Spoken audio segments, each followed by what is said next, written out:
Great. Well, thank you, Ibrahim. I really appreciate the opportunity to be here tonight, and thank everyone for joining in. Um, as Ibrahim said, if you have questions during the talk, put your questions in the chat box. Ibrahim will monitor them, and if they're appropriate for the Q&A, he'll call on you at that time. But if something urgent comes up, Ibrahim will interrupt me if my mic goes out or there's a question that really demands immediate attention. Ibrahim will interrupt me and we'll handle the question in real time. Without any further ado, I think we'll get started. And just by way of sort of an introduction, I thought I might talk about reality TV.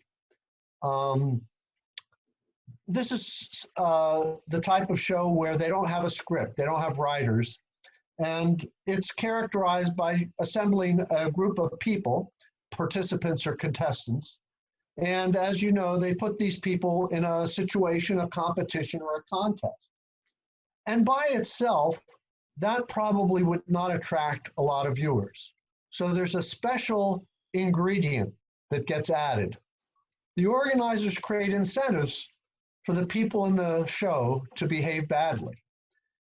And when you create incentives for people to behave badly, what do? They behave badly. And for some of us, we find this just very entertaining. And I'm not a big fan, but regardless of whether we think this is good entertainment or not, my hunch is that we probably should not do this in real life. And by that, I mean create incentives for people to behave badly. But unfortunately, we do. I don't know if any of you have heard a politician, maybe one or two, say, we need more jobs, or we need more affordable housing. Perhaps you've heard them say this. But how do we treat landowners if they put up a building and create housing or jobs? Well, we punish that landowner by raising their taxes. On the other hand, if a landowner has a building that's providing housing and jobs, and they allow that building to deteriorate into a slum, depriving the community of housing and jobs, how do we treat that landowner? Well, we reward that person with lower taxes. So, as you can see, in reality, we sometimes create incentives for people to behave badly. And this will be a theme, something to think about as we proceed through the course. And one thing also to keep in mind is that when people see development that they think has gone awry, a lot of times they're very angry at developers for putting up bad development or even putting the right development in the wrong place.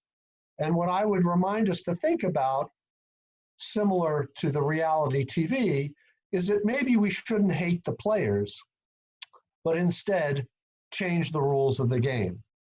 So this is what we're about tonight, land value return and recycling for prosperity, sustainability, and equity. Again, thank you to the Henry George School of Social Science for sponsoring us tonight. I'm Rick Rybeck at Just Economics. This is our program for 5 classes beginning tonight.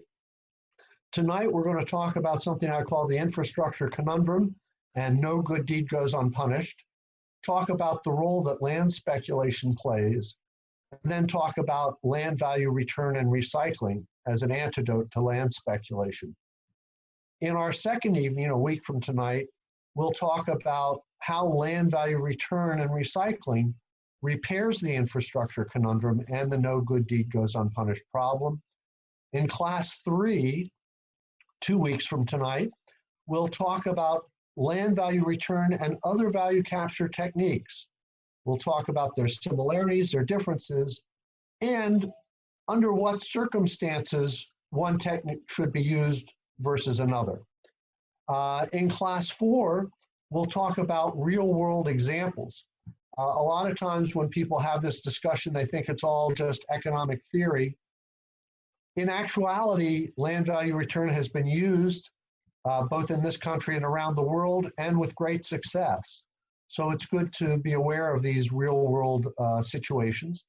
And in our final class, we'll talk about implementation opportunities and challenges. And as a rule, I don't give homework for these classes, but I do want you to be aware that in the last class, when we talk about opportunities and challenges for implementation, I'd be very anxious to get feedback from you attendees about whether you've learned anything, and if so, what you're going to do about it, what types of actions you might take in your community to help make your community a more prosperous, sustainable, and equitable place to live and work. So without any further ado, let's get started with class 1, and we'll dive right into the infrastructure conundrum. Now, some of you may be transportation planners and land use planners, and others not. So for those of you who are not, I want you to be aware that sometimes transportation problems don't have transportation solutions. And what do I mean by that? Well, in some communities, we have something called traffic congestion. People will see the roads clogged full of traffic and traffic moving very slowly. And they think, well, the reason we have this problem is that the road is too small. So they widen the road, and while that may help in the short term, within a very short period of time, the widened road fills up and traffic slows down, and we're right back where we started. And what this informs us is that sometimes transportation problems are related to poor or inappropriate land use. And only by taking care of the land use problem can we really solve the transportation problem. And that gets to what I call the infrastructure conundrum. So in front of you is a picture. As you can see, I'm a budding Picasso. I'll be happy to send you autographed versions of this if you're so inclined and want to put it on your wall. But basically what this represents is a road network. This little grid of streets here represents a small community outside of a major city. The major city you can't see, it's off the picture to the south here. And the lines represent, for the sake of this discussion, roads. And the width of the line indicates how much capacity it has. So you'll see a lot of very small lines here and here and here and here. These are local residential streets. These might be rural or county roads or arterials, have a little more capacity. And we see a very thick line right here from the center of the small community going south toward the big city. And this heavy line here represents a new or improved road, say a new highway. And as a result of this new and improved access to the big city, it is now more convenient for people who live here to access the jobs, the shopping, the cultural opportunities of the big city. And that makes living and working in this area much more valuable. So not surprisingly, this new transportation facility creates an opportunity for growth. And I've represented that by this little yellow boundary that you can see here.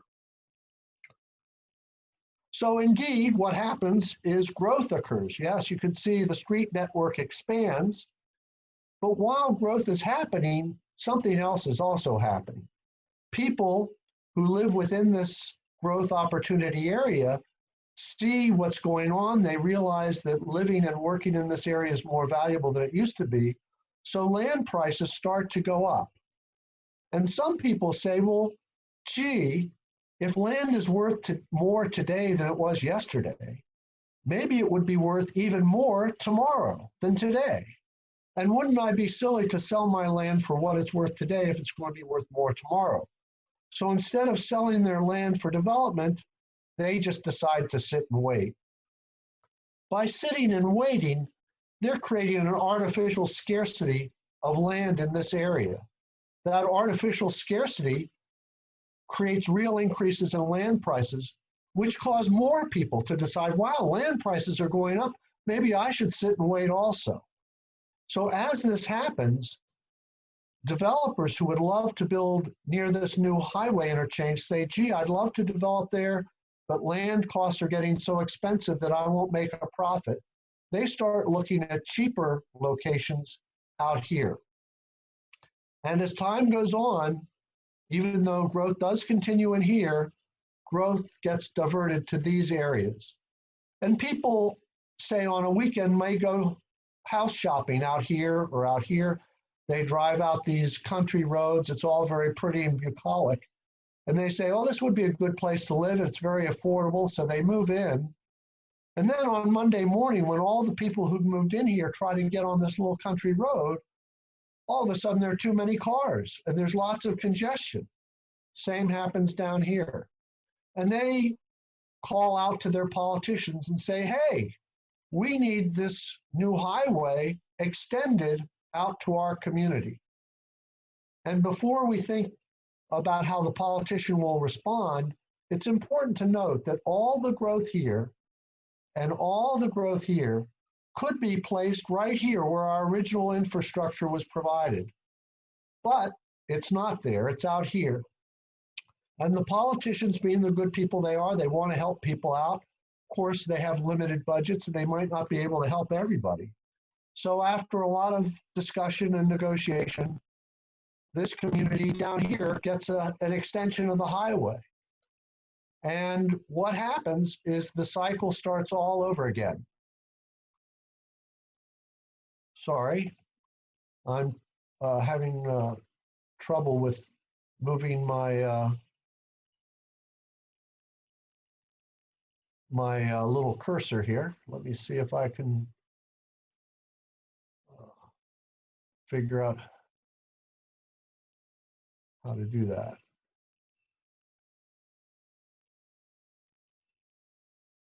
So here's my little cursor. I got it back. Sorry for the interruption. So the cycle starts over again. This new highway has created a new urban growth boundary or new growth opportunity. Growth does occur, but land prices start going up here too and chase development out to this area. So that's sort of the infrastructure conundrum, and I'll sum it up for you. So in summary, communities create infrastructure to facilitate development. But if that infrastructure is well designed and well executed, it inflates the price of well-served land. These higher land prices then push development to cheaper but more remote sites. And the result is is that communities then run after new development with more infrastructure. But as we saw in the previous slides, they never catch up. And the result of this is something that we call sprawl. And sprawl impairs the environment, ruins a lot of farmland. It creates auto dependency and traffic congestion. It strains our budgets due to the duplication of expensive infrastructure in low density areas. So that's the situation of the infrastructure conundrum. And here's an illustration. As you can see, we've got a lot of development up here and new development here, and lots of empty space interspersed all around. And when the community is sending water pipes and roads and electricity and other utilities, they have to extend this infrastructure at great expense across these empty areas to get to the developed areas. And here's another picture. I'm not sure what city this is. Here's the downtown, as you can see. But then, as far as the eye can see in almost any direction toward the horizon, is very low density sprawl. Perhaps with a little exception here where we seem to have a little satellite downtown, and it looks like there might be a corridor of development here. But the rest of the area is very, very low density. What's interesting is a lot of people who live in these suburbs are probably affluent suburbanites or middle-class suburbanites who feel they've pulled themselves up by their bootstraps, and they're paying pretty good taxes. And they probably feel like us suburbanites are subsidizing the center city. In fact, the opposite might be true. So this is data from a town, and I'm sorry, I don't know what town it's from, but in 1949, this town had 33,500 people. The feet of water pipe per person was about 5 feet of pipe per person. and hydrants per 1,000 people were 2.4. In 2015, the population increased by 3.5 times to 121,000. But look what happened to the amount of pipe per person. It went up by more than 10 times. And the number of fire hydrants per 1,000 people went up by 21 times, more than 21 times. This is a recipe for budget disaster and bankruptcy. Here's another way of thinking about this community. Here we see the people who were there in 1950. They were making, on average, $27,700. In 2015, the typical family was making more, $45,000. Income had gone up over 1.5 times. Again, total population went up 3.5 times, income went up 1.5 times, but the amount of pipe went up by 10 times, and the amount of fire hydrants by 21.4. This is for Halifax region in Canada. And as you can see, this gives us the annual cost per household of infrastructure. And we'll notice that in the suburbs, it's $3,462. In the city, it's $1,416. And here are all the different sub-services that result in this total. Let's just focus on roads. Here you see the cost of roads per urban household is $26. In the suburbs, it's $280 per household. And it's not because the asphalt is more expensive in the suburbs than in the city. We're talking about the same road with the same materials.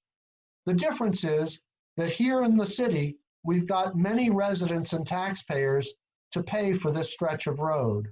Whereas in the suburbs, you have far fewer taxpayers, and that results in a higher per household cost. So that's the situation. And that's why sprawl is not only bad for the environment, it's very, very bad for our budgets. So the infrastructure conundrum is related to what I also call the no good deed goes unpunished scenario. Now, Winston Churchill talked about this in an address to Parliament in 1903, where he talked about a working class neighborhood in London where people had to pay a toll to get to their jobs on the other side of the river. When the public found out about it, they thought it was terribly unfair to make these working class people pay a toll to get to their jobs, and they asked the government to remove the toll. And the government, trying to be responsive to public needs, said, yes, you've got a good point. We'll use our tax dollars to subsidize the toll. And yet, within a short time after the toll on the bridge was removed, rents in that working class neighborhood went up by the amount of the foregone toll. So as a result, workers were no better off than they had been before. In fact, if they didn't use the bridge, they were worse off because their rents went up and they weren't getting any benefit from the lower toll. Public funds that had been spent to help low-income residents ended up enriching landlords instead. So generalizing the situation, we have a situation where if we see a low-income or a distressed community and we think to ourselves, what can we do to make things better? We might think to ourselves, well, better schools would help, enhancing public safety, providing better access to jobs and education through better roads or transit, and maybe other things as well. But if we're successful in doing any of these things, in all probability, land prices and rents are going to go up, and the intended beneficiaries might get displaced. The tax dollars that we spend to help the poor end up enriching landowners who, as a general rule, tend not to be poor. So that's no good deed goes unpunished. And I think the common foundation for both the infrastructure conundrum and no good deed goes unpunished is land speculation. And for people who aren't familiar with land speculation, let me just define what that is. Land speculation is buying land, not for the purpose of using it, but simply to hold it for future appreciation. And by future appreciation, I don't mean that in the future people will look at your land and say, oh, isn't that lovely? I don't mean that kind of appreciation. What I mean is people hold it hoping that it will go up in value. So appreciation in an accounting sense as opposed to depreciation. So that's what I mean by that. And the thing that's important to keep in mind is that when people buy and sell land for this purpose, nothing new is being created. Nothing of value is being created. And this is different than other types of economic investment. So if I build a factory or an apartment building hoping to make a profit from those investments, I might or might not make a profit from the factory or the apartment building. But even if I lose money and go bankrupt, at the end of the day, society has a factory or an apartment building that might be of use to somebody. But if you sell land to me and then I sell land to somebody else, and this keeps going on, we have several transactions, at the end of the day or the year or the decade, and we've sold land several times, is there anything there at the end of this period that wasn't there at the beginning? Absolutely not. Nothing of value has been created. But it does create something, and we talked about this when we were talking about the infrastructure conundrum. If people are buying land, particularly land at prime locations, and by prime locations, I mean land near the highway interchange, land near the transit station, land near the good school, land in the downtown.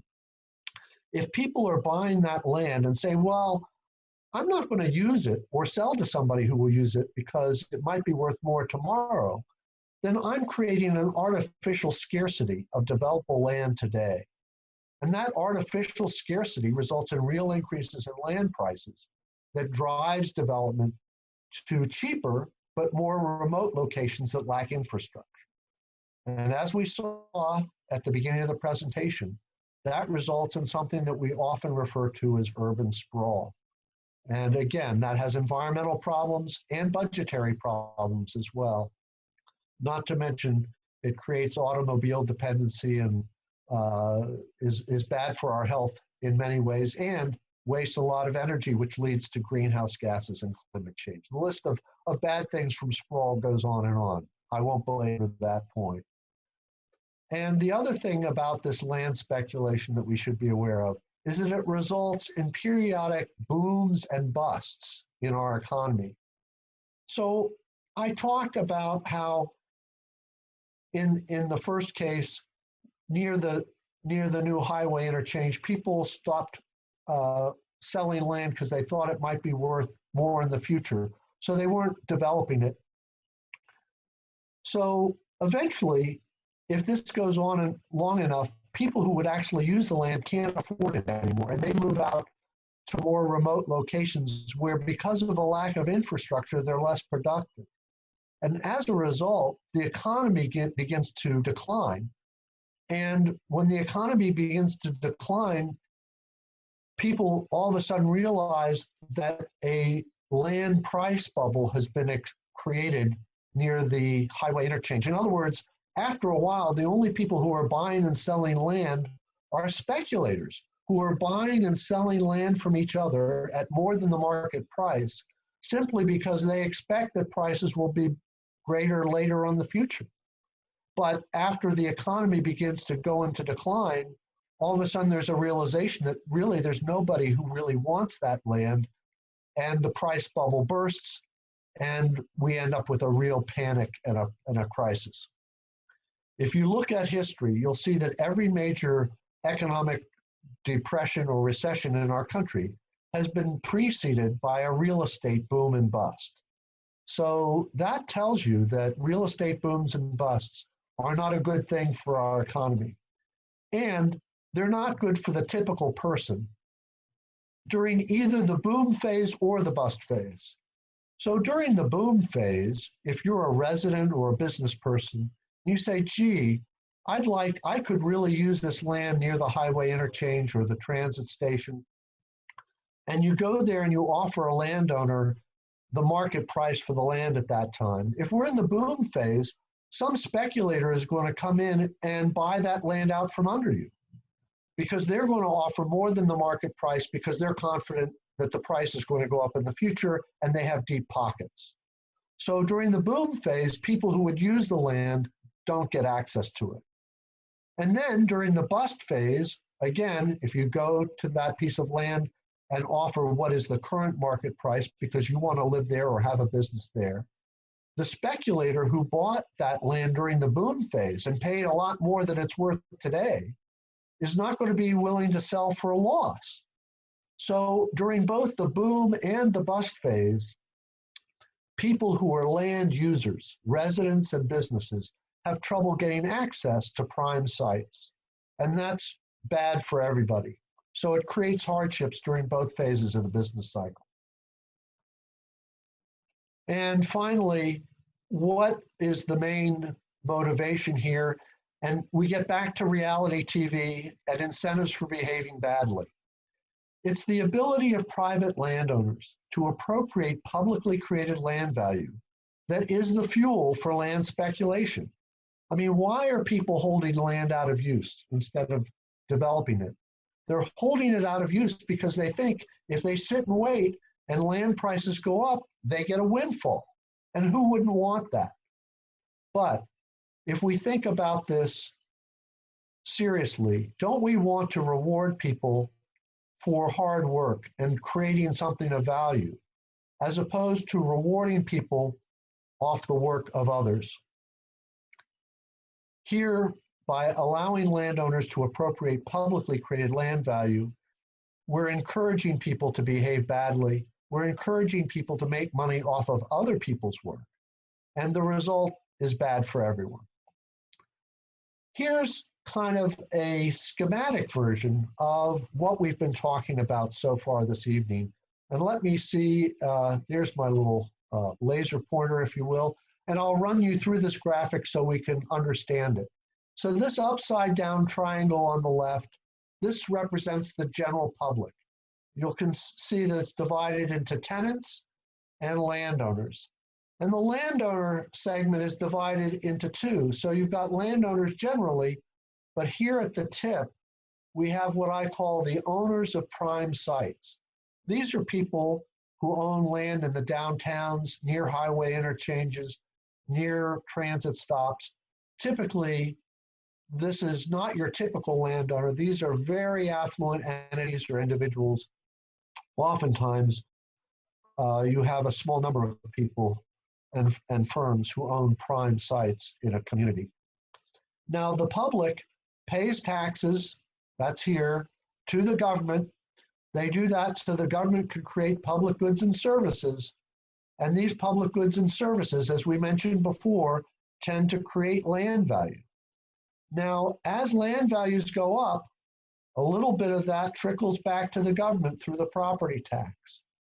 But the lion's share goes to landowners through higher land prices and rents.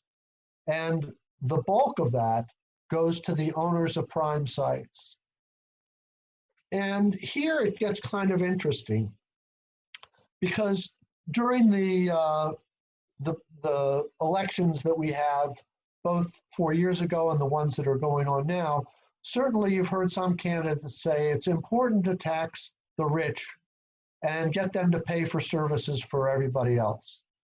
And oftentimes you'll hear rich people say, well, I don't support income redistribution. If you look closely at this diagram, you'll see that probably in general that's not true. Most landowners don't have any trouble with income redistribution as long as it's going from the general public to them. They only have a problem with it when it's going in the other direction. And here's how that plays out. Let's say you're a tenant, and by a tenant, it's important to realize that most businesses don't own the real estate that their business is on. Most businesses are tenants also. So these are residential tenants and commercial tenants. But let's say you've paid taxes for a good school or a transit stop, and you want to locate your home and business nearby.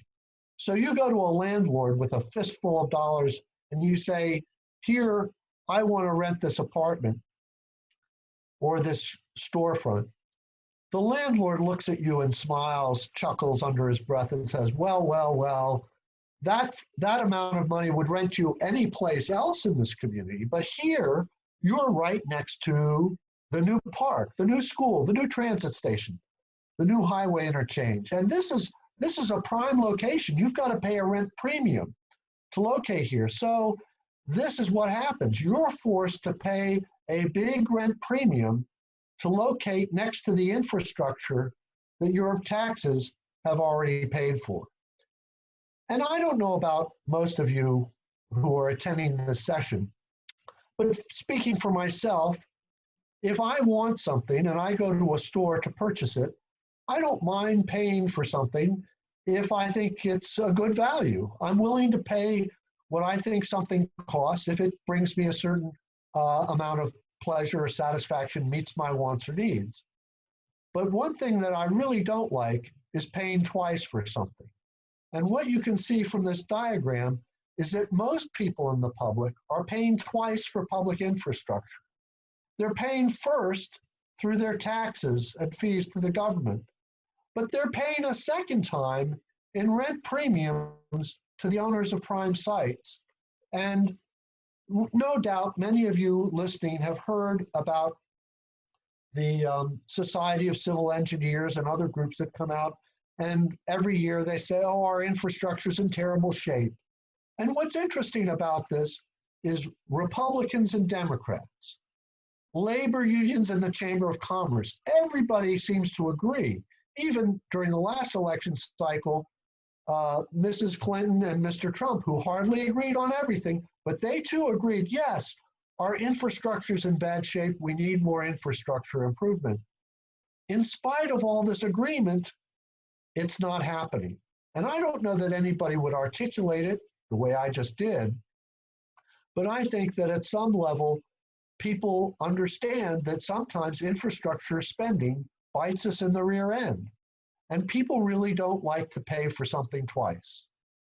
So this is the status quo. And here's what we might do to make it better.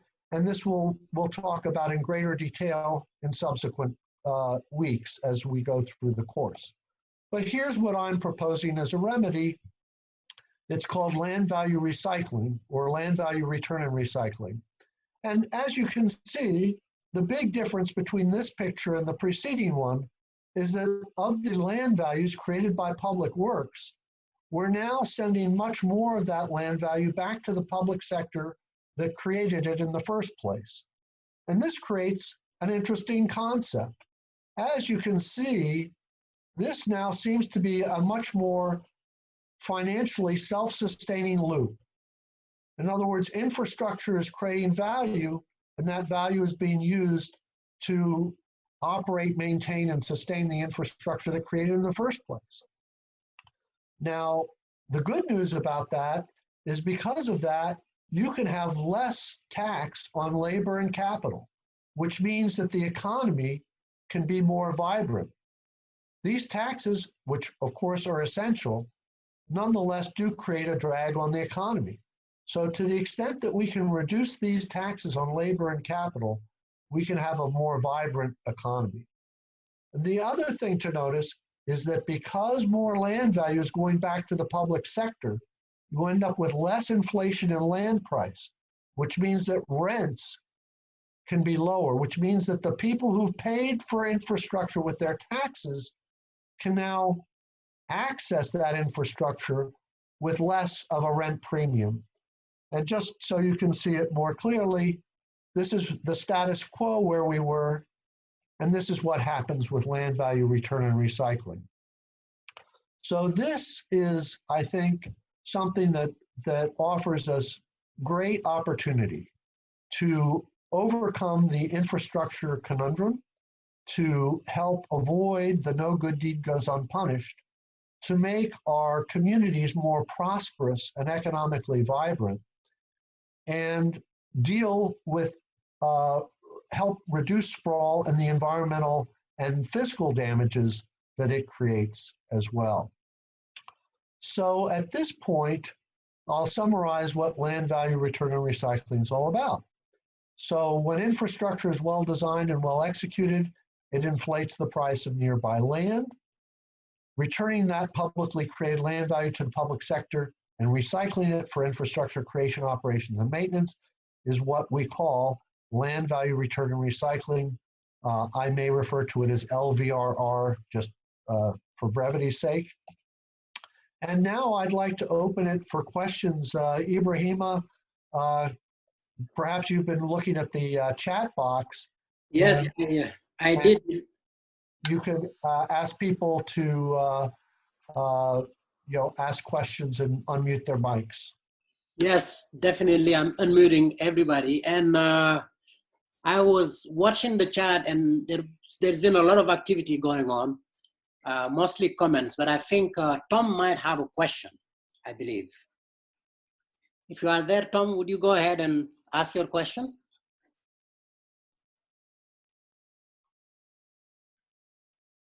Hello? I was trying to find the unmute button. My apologies. Okay, that was a technical question. Yeah. So basically, my question was, I know that the land obviously, creates a lot of bubbles. I wasn't so sure though that the 2000 internet crash was related to real estate, and also I don't know. I'm not sure that I know the stock market obviously was the big impetus behind the 1929 crash and economic crisis, but I didn't know if land was involved in either one of those.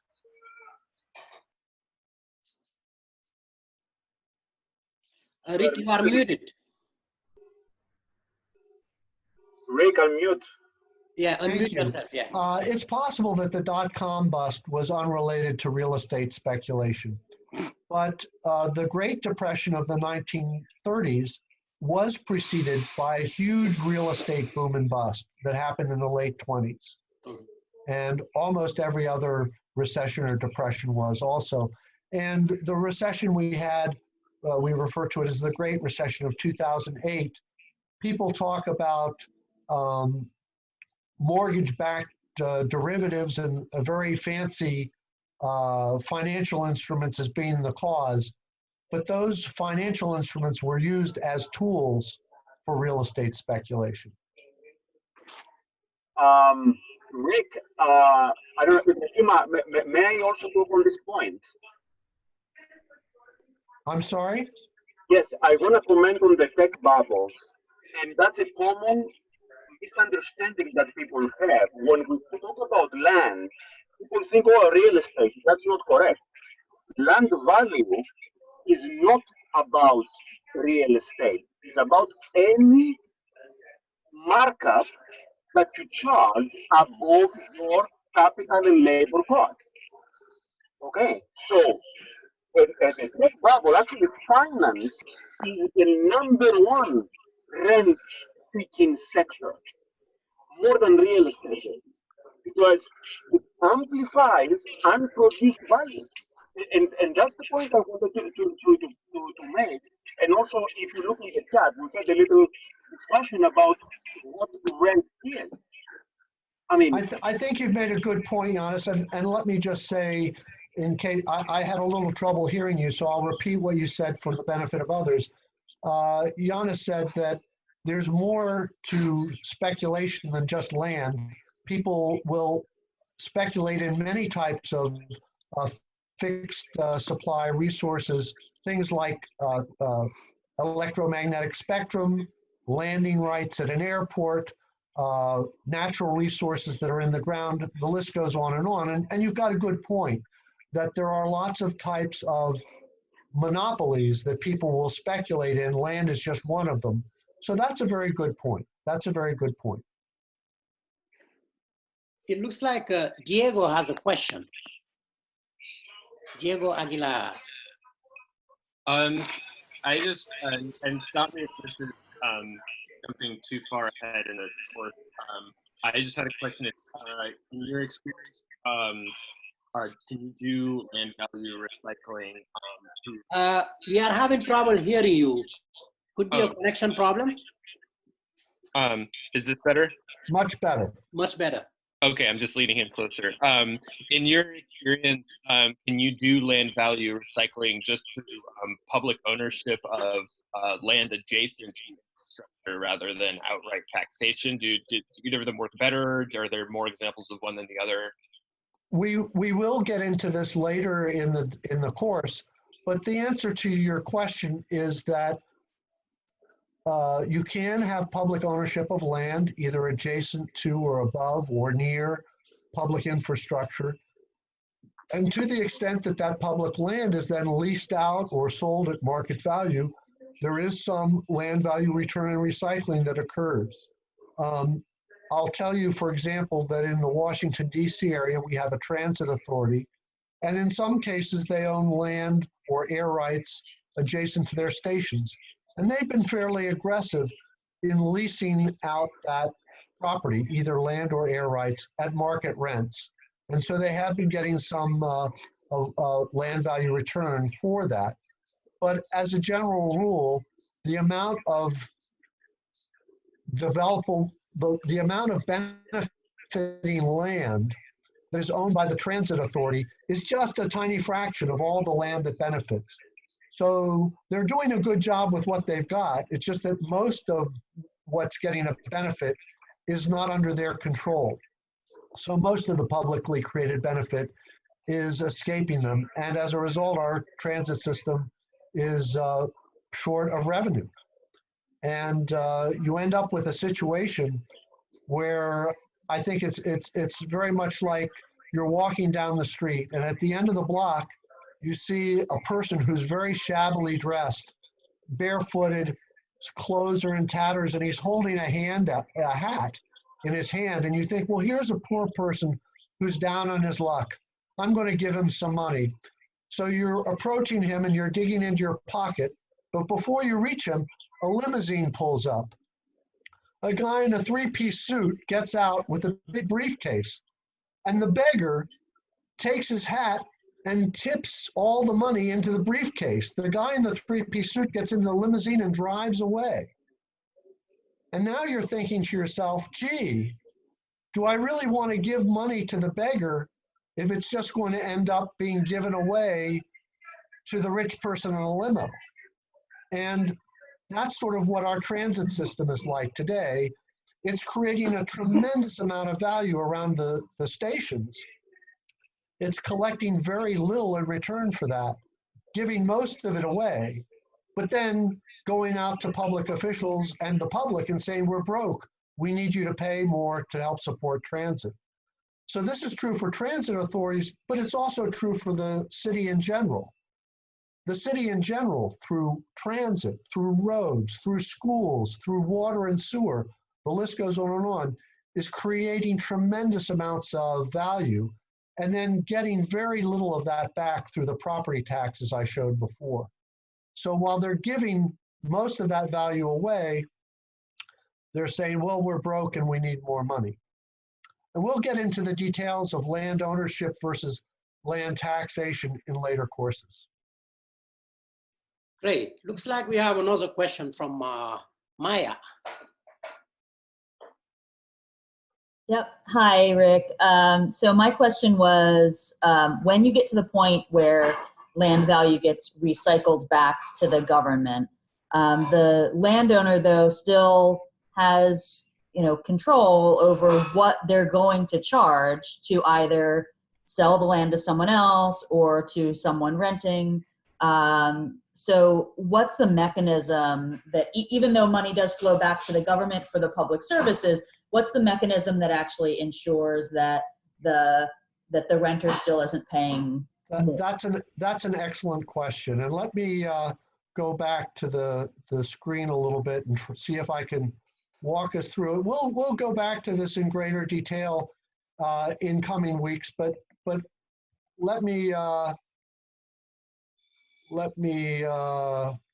to the slide that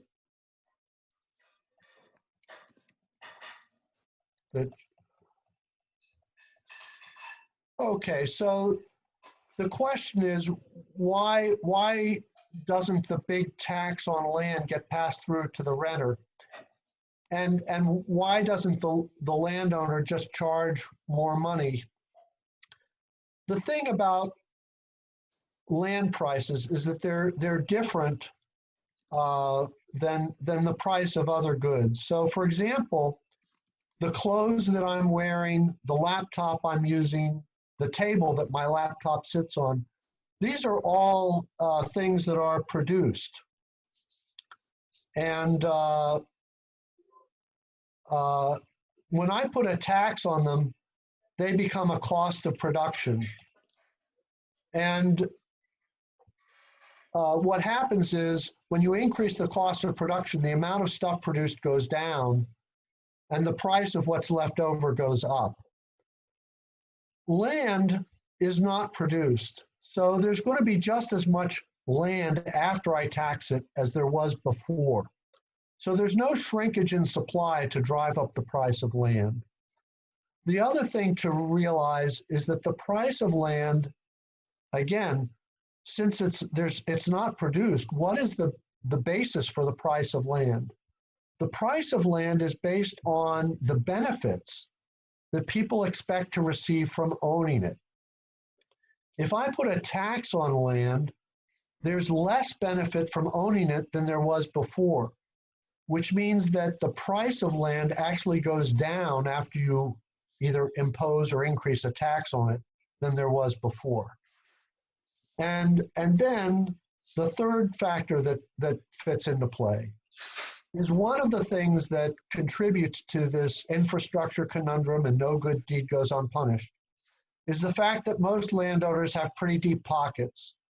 When you combine their deep pockets with the fact that the tax on land, and let me just go back to that. So the tax on land under the status quo is very minimal. So it really allows the landowners to just sit and wait at very little cost. But when instead we start returning more of that value, it becomes a lot more expensive for these landowners to sit and wait. And that means it sort of compels them to lease their land or sell their land to people who will use it.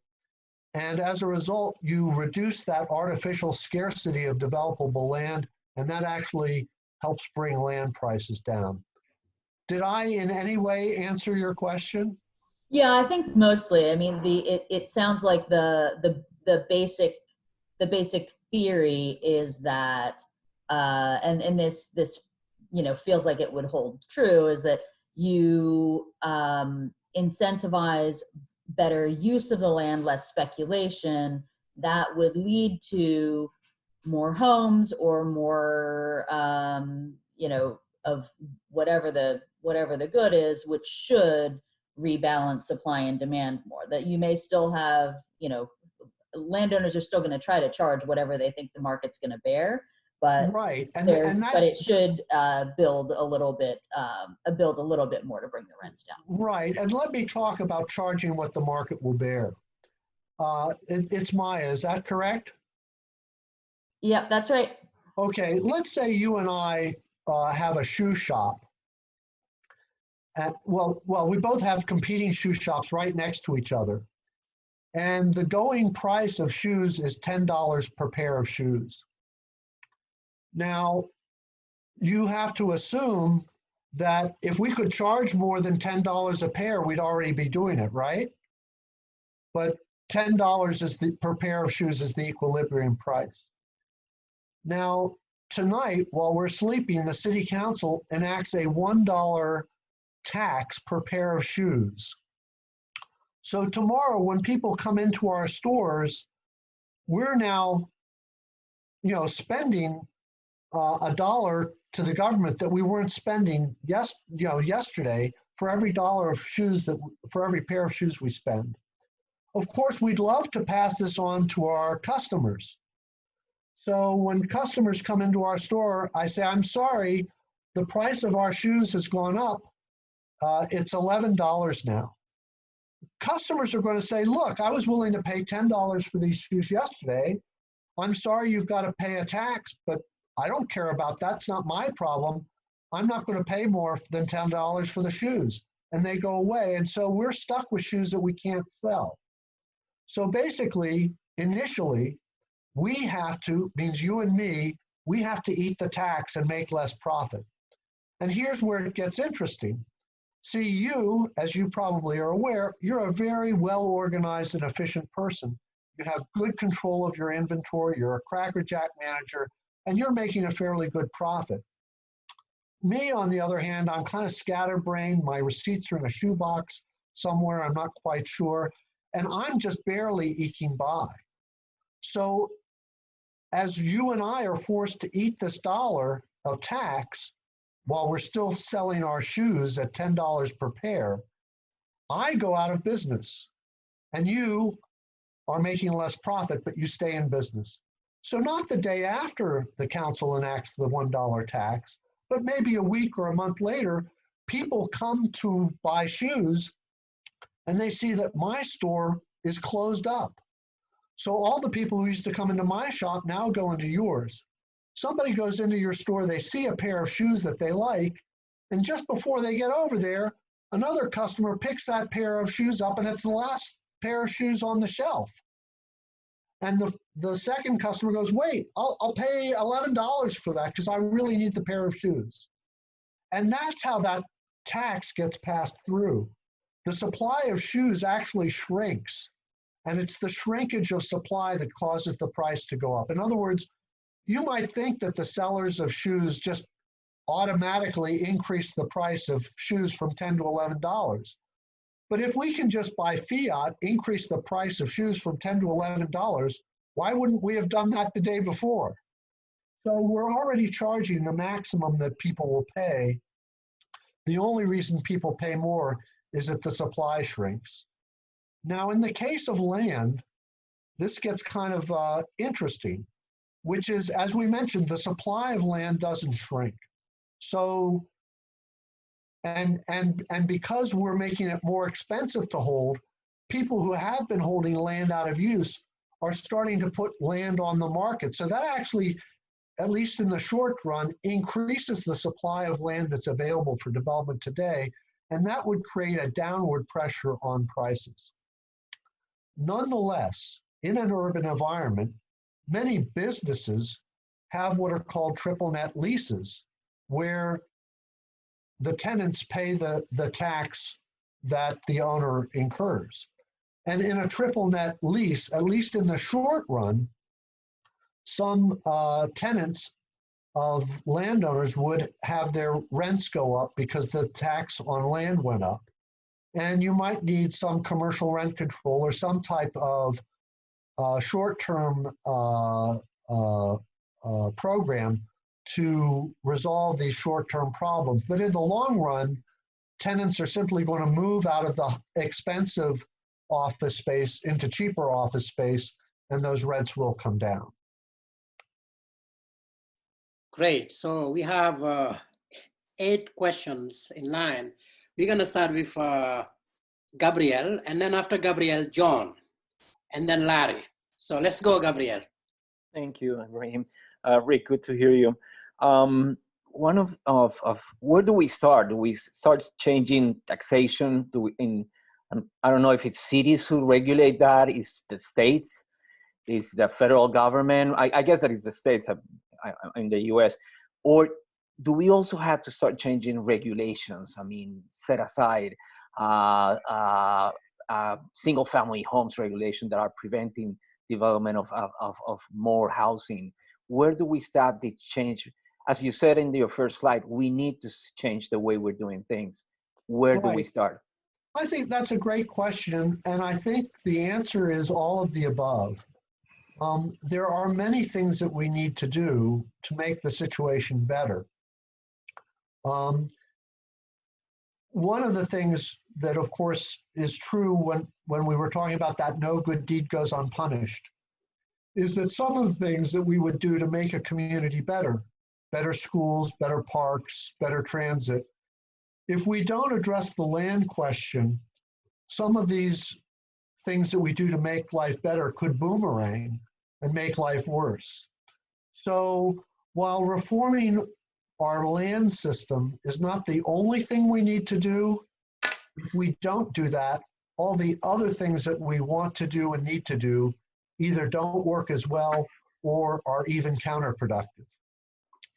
To the next part of your question, which is, well, how do we start reforming the land system? Do we look at zoning regulations? Well, zoning regulations are part of that no good deed goes unpunished. So we might have an area that is zoned for low density that, because it's next to a transit stop or in the downtown, maybe should be zoned for greater density.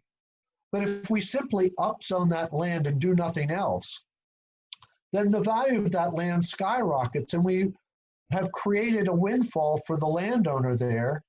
And who's to say that the landowner will cash that in and develop, or whether that landowner will say, wow, my land just doubled in value, but I think I'll still sit and wait because it might go up even more in the future. So zoning by itself without addressing the land problem is not going to be a solution. Then your question is, well, how do we address the land problem? Is it the federal government, the state government, or the local government? And the answer is it could be all of the above. Typically, property taxes are the province of county and local governments. But county and local governments only get their authority to tax from the state. So the state has to permit land value tax, and we will get into this in detail in the later classes of this course. But there is a role for the counties and states, for the counties and cities to play, but first, the state has to allow it.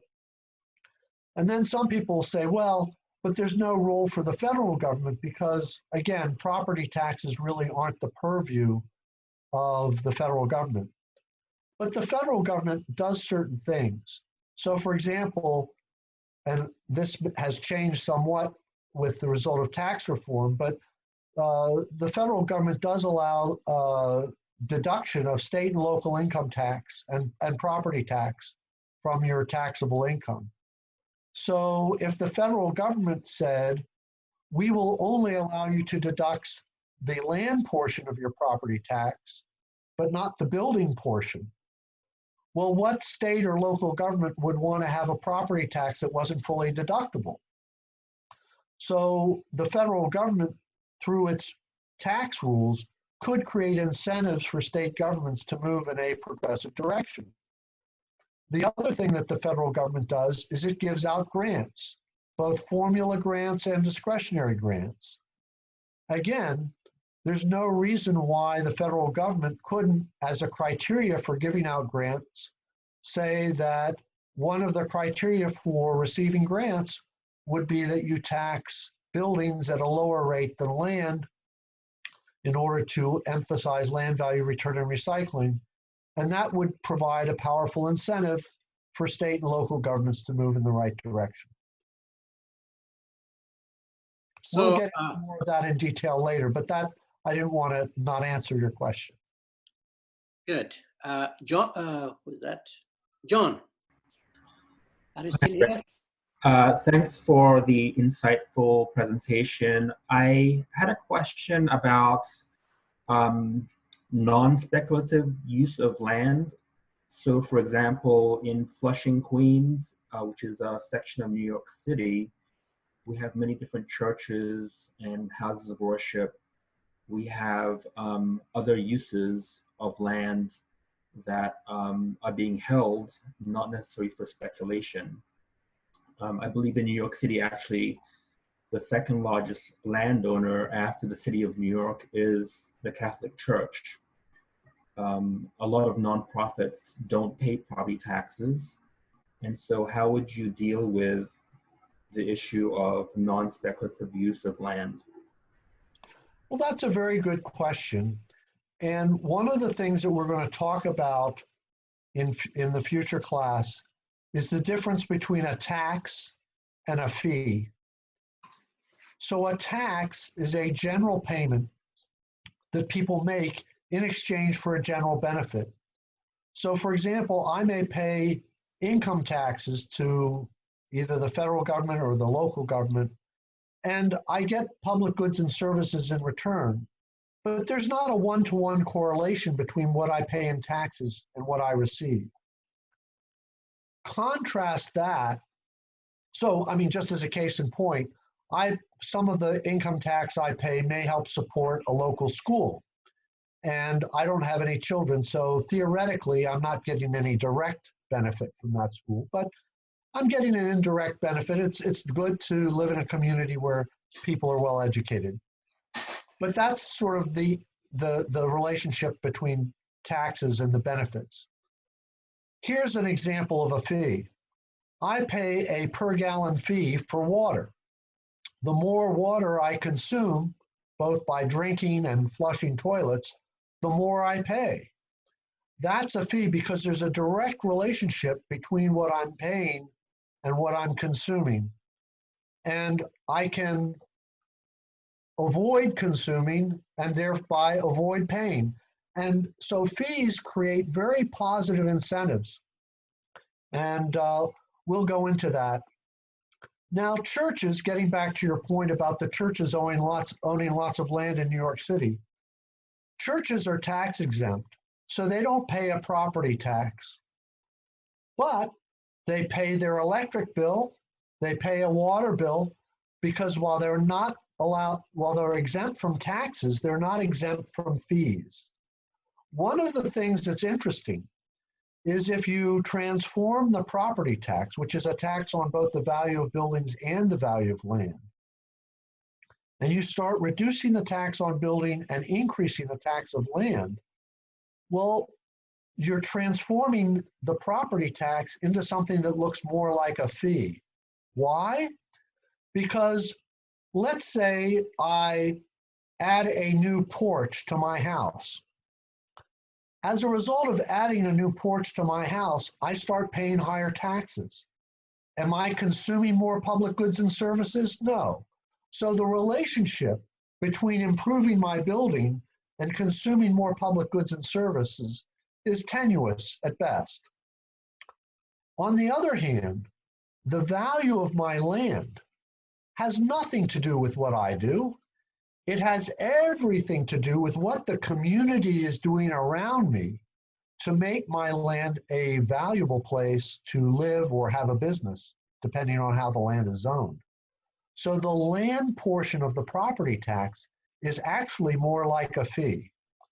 And we'll get to this in the last class where we talk about opportunities and impediments to implementation. But I think one of the advantages of shifting away from a traditional property tax and moving to land value return and recycling is that because this is more like a fee, you should be able to get nonprofit institutions to pay their fair share, whereas today they're not. I hope that answers your question, at least in part. Thank you. So Larry, it's your turn.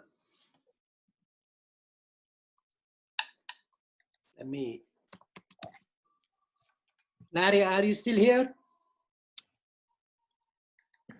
Yes, I'm still here. Sorry, the controls disappeared because I was looking at some urbanization population graphs for the future, and you know the United States is looking at, or they're projecting in all the countries, an increase in urbanization.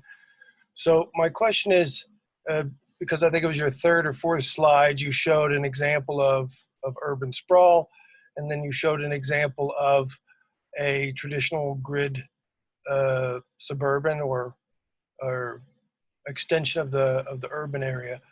What is an example of, from an environmental standpoint and from people's development, what design are you actually saying would be the best? Let's say all the money things work out, all the taxes work out.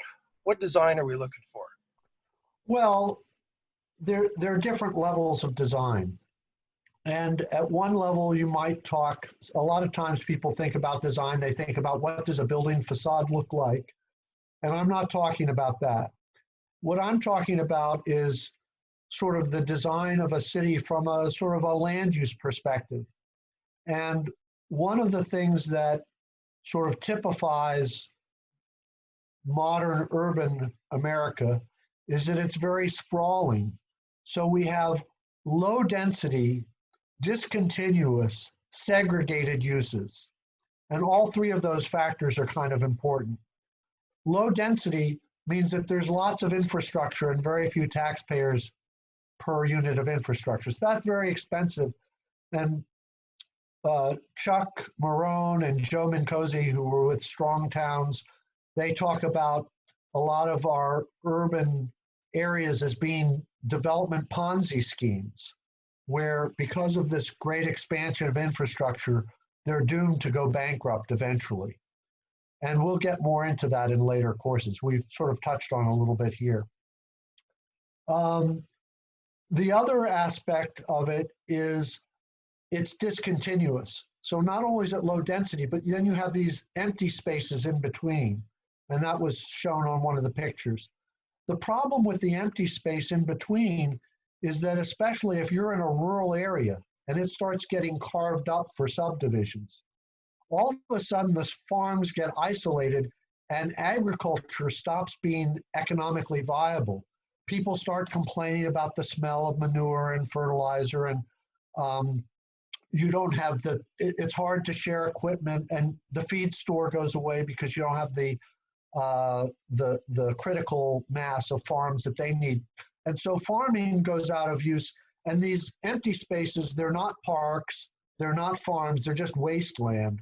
But again, they add to the cost of the infrastructure because you have to extend the infrastructure across those empty spaces. And then finally, I was talking about segregated uses.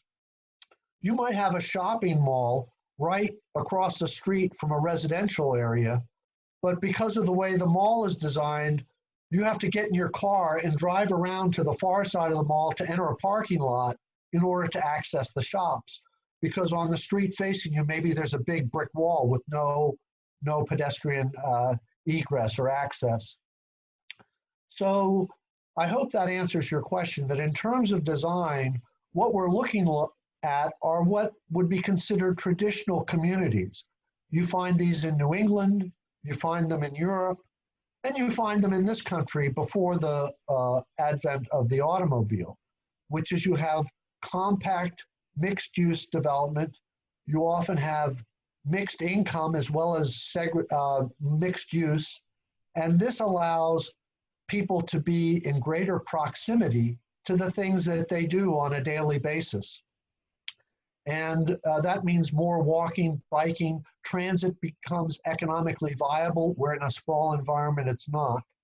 So I hope that answers your question about what we would want our communities to look like. I was thinking of maybe an example that you would give would be urbanized, high density areas, and then people would, if they didn't want to have that lifestyle, then they would live in a city, but the areas between there would be left to the environment. Or perhaps you're going to talk about a city like The Hague or some other European cities that have multitudes of parks within the urban area. And the blending of these areas, if you see them from the air, it's very hard to tell that there's actually a lot of people living down in there because there's so many parks and natural areas. Well, so yeah, I think the balance those are good examples, and the one exception I would take to what you say is that this type of system doesn't mandate that everybody live in a high density urban area. Small towns, small rural towns, can be very compact and pedestrian friendly without being overly dense, but they're appropriate to the level of development for a rural area. I'm thinking in the Washington area, there's a wonderful city out in Loudoun County called Leesburg. It's the county seat. It's an old colonial Civil War era town, and the downtown is nice and compact. Unfortunately, in recent years, there's been sprawl built around it. But the downtown of Leesburg is not dense by any, New York. It's not like New York. And one of the misunderstandings that people have is they think that compact development means that everything's going to look like Manhattan. And that's simply not true. The density of a community should be appropriate for that community. And there certainly rural areas can have small villages and towns, but again, they're compact. And in terms of parks, you make an excellent point. And the best example of that in our country is probably Central Park in New York. It's a huge green area in the middle of a very dense city. And I think you could make a good case, and I'm sure studies have been done that have proven it, that the value of land around the outside of Central Park, places that have access to Central Park, is much higher than it would otherwise be if Central Park were all built up like the rest of Manhattan. So my point is that by making Central Park a natural area devoid of development, you've actually increased the value of the area surrounding it by more than the amount of the lost production value of Central Park. So that's an interesting point. But here's the rub, of course. Let's say all of Manhattan is privately owned and there's development over the whole island. And somebody comes and says, you know, if you guys in the center would just give up your land and make it a park, everybody else would be better off. Well, it's not in any interest of those landowners to give up their land so that other landowners would become more affluent. So what you need to do in a situation like that is, if you want green space that's accessible, the public needs to buy that and make it so. So the creation of parks is very important. But it's very important that we don't confuse privately owned vacant lots or privately owned country clubs with parks that are accessible to everyone. I don't know if I've answered your question, but that's a great help. It was just your two pictures at the beginning were quite confusing because they really looked like there was no happy middle ground there with those two images you showed at the beginning. So okay. Thank you. Sure. Thank you. Great. So let's go to David.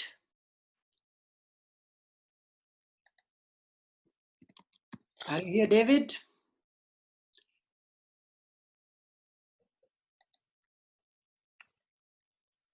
David? I don't think he's. How does the taxing authority decide how to determine the optimal tax on a plot of land?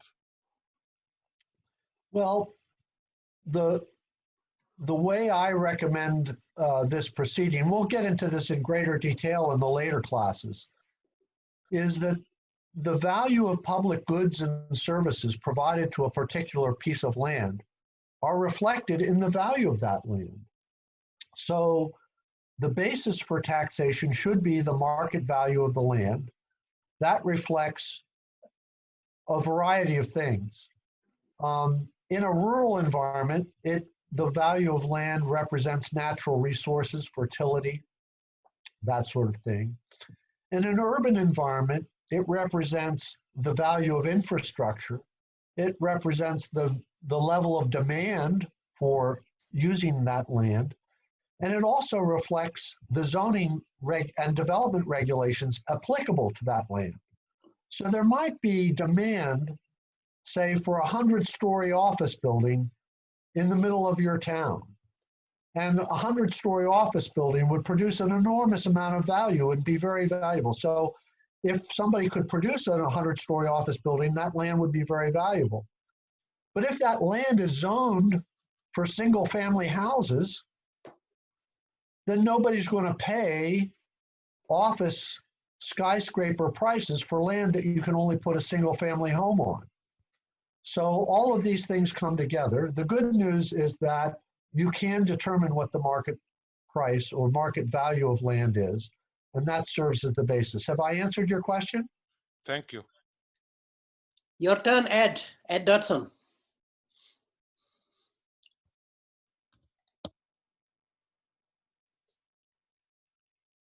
Am I unmuted? Yes. We hear you, Ed. Okay. Geez, it's been a while since I had a thought to ask this question. And as I've listened, I've sort of changed what I wanted to actually say. And I just simply wanted to offer a slightly different visual idea of what happens in land markets that I use teaching in the classroom and in my writing.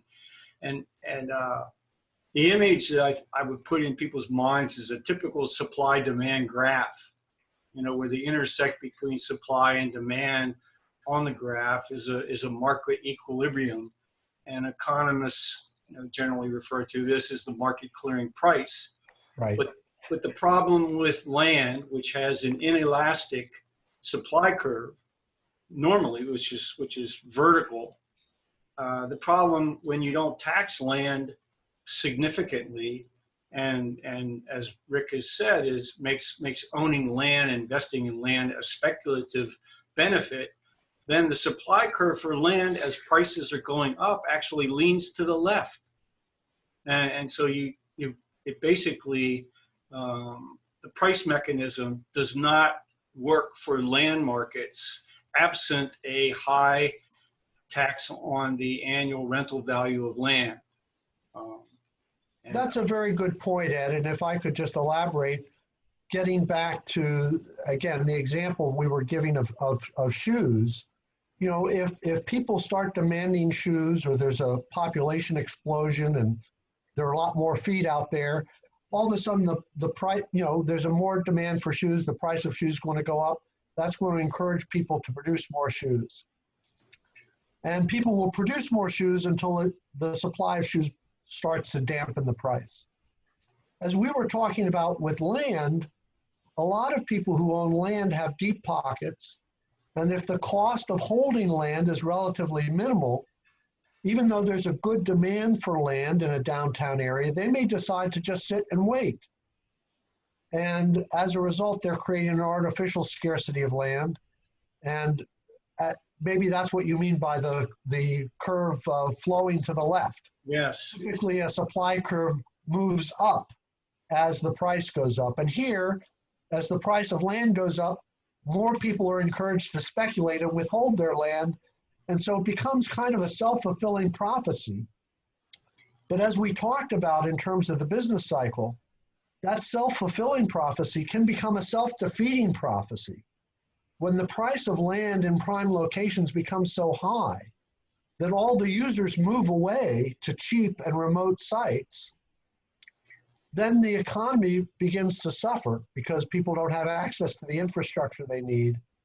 And the downturn in the economy exposes the fiction of land prices, which are not based on what people are really demanding, but what speculators are anticipating with no basis in reality. And at that point, you have the speculative bubble bursting and an economic panic. If I might add a follow-up comment, maybe this is your experience as it was mine. You know, I worked on many affordable housing initiatives in cities in the Northeast. And one of the sort of issues that I ran into was the strategy of redevelopment authorities working to acquire contiguous properties so that they could do large-scale redevelopment. And they really were not interested in doing much infill development, you know, when there were 1 or 2 parcels of land available, that kind of thing. And it always bothered me that the folks in the planning operations and redevelopment authorities were so pushed to do this, I guess, by political considerations as much as anything else. Well, one of the things that you trigger in my mind is the fact that a lot of economic development officials, I hope I don't insult anybody who's in attendance here, but a lot of them are kind of cowboys. You know, they ride into town, they try to rope some big development, some, you know, big mega project, say, look what they may give away the store to get it, but they can point to it, there's a ribbon cutting. They say, look, I created 500,000, jobs. We won't talk about how many thousands or millions of dollars of tax revenue I gave away to get it. And then I ride off into the sunset victorious. A lot of our rules, our incentives to behave badly, if you will, inhibit real small scale stuff. Like people say, well, I'd like to repair my porch, But if I fix the porch, the assessor's going to raise my tax and I don't want to do it. So people don't fix their porch. And that's not a big deal. But if a lot of people are not doing that, that's a lot of jobs. And so we tend to miss the forest for the trees, if you will. And just by getting the rules of the game to be better, we could incentivize a lot of small scale stuff for which there's no ribbon cutting, no big headline in the newspaper, but which would uplift a community by both making it a more attractive place to live as well as providing wonderful sources of employment. So that's a good point. Thank you. Very good. So, Dennis, are you still here, Dennis? Yes, I am. Thank you. And Rick, it's good to meet you. It's virtually as it is, and I'm still looking forward to getting you to Kansas City someday. This may be just an obvious clarification, and it is a market supply and demand kind of confirmation. If we had the land value tax in a community that was increasing in value, the property value would still increase. This isn't freezing property values. This is just allowing for increased value to be captured. Is that a correct clarification? Well, I think it gets a little bit complicated, but I'll try to walk through it, and hopefully you and if anybody can't follow, just we'll deal with it in additional questions. People often get confused with property taxes because it has two parts. There's an assessment, and then there's a tax rate. And it's important that we be clear what we're talking about. So the assessment is simply a reporting function. An assessor should go out and say, here's how much value I see in this property. I see this much value in the building. I see this much value in the land. And that should be based on market value.